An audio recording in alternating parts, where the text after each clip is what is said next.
Qui est derrière le coup d'État raté contre Félix Tshisekedi? Nouveau coup de tonnerre dans le milieu sécuritaire congolais.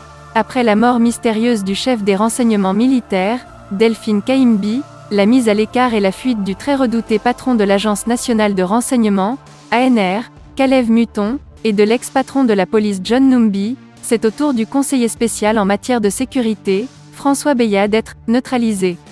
Ce samedi, ce sont des militaires de la garnison de Kinshasa qui sont venus le cueillir pour l'amener dans les locaux de l'ANR et y être entendu. Ironie de l'histoire, c'est un de ses anciens subalternes, Jean-Hervé Mbelou, nouveau numéro 1 de l'agence de renseignement, qui a souhaité l'entendre. Une courte audition, avant de passer une première nuit dans une cellule de l'agence.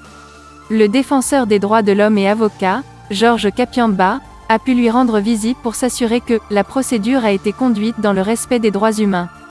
L'homme de Cuba de la République.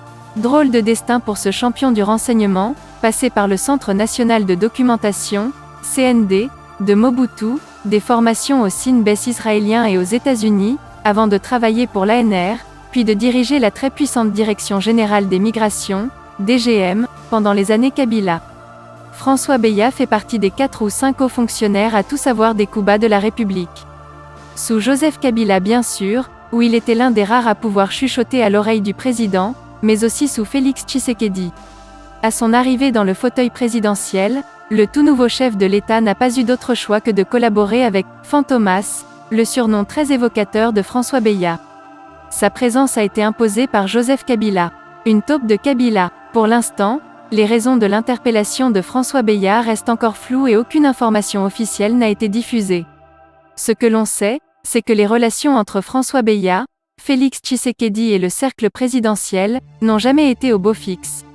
Arrivé à la présidence après un deal avec son prédécesseur, sans aucun relais dans l'armée, ni dans les milieux sécuritaires, Félix Tshisekedi s'est beaucoup appuyé sur François Beya, fin connaisseur de la machine étatique. Mais Fantomas a toujours été perçu comme une taupe de Kabila au cœur du palais de la nation. Le patron du renseignement militaire en est la parfaite illustration.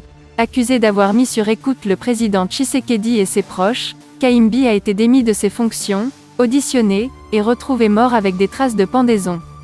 La justice conclut étrangement à un suicide, alors que les zones d'ombre qui entourent l'affaire sont nombreuses, voir notre article. François Beya avait dû intervenir concernant l'affaire des écoutes et en sait sans doute beaucoup sur le dossier Kayimbi. Dékabiliser l'appareil sécuritaire. François Beya avait de nombreux ennemis dans le cabinet présidentiel. Notamment Fortuna Bizezel, le conseiller privé du chef de l'État, dont Beya a révélé un étrange business de titres miniers pour une somme de 20 millions de dollars.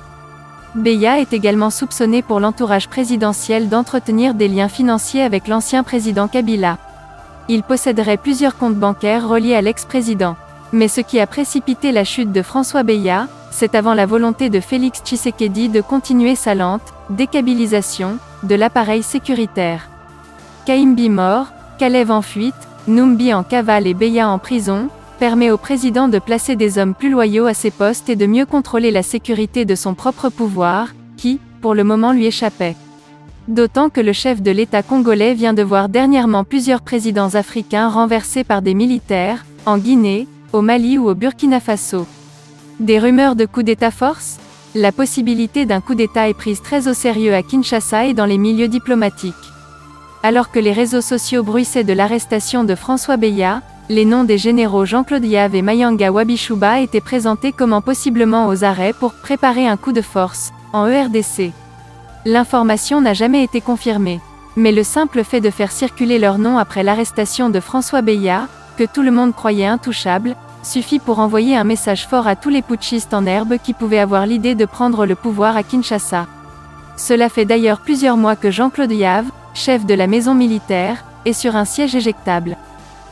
Les pleins pouvoirs. À mesure que les mois passent, Félix Tshisekedi a réussi à reconquérir le pouvoir politique à l'Assemblée, au Sénat, à la Cour constitutionnelle et à la CENI, à écarter de possibles rivaux ou gêneurs comme Vital Kamerhe et Jean-Marc Kabound, à reprendre la main sur la Banque centrale, la Gécamine et à donner un coup de balai dans l'appareil sécuritaire en écartant Kalev, Numbi et Beya. 2022 risque donc de donner les pleins pouvoirs à Félix Tshisekedi, à moins de 2 ans de la présidentielle, où le chef de l'État envisage de briguer un second mandat. Il y a peu de hasard en politique. Le sujet a été analysé par Christophe Rigaud, Africarabia. CFTV1. Congo-France vous informe 24 heures sur 24. Restez branchés sur CFTV1. Congo-France.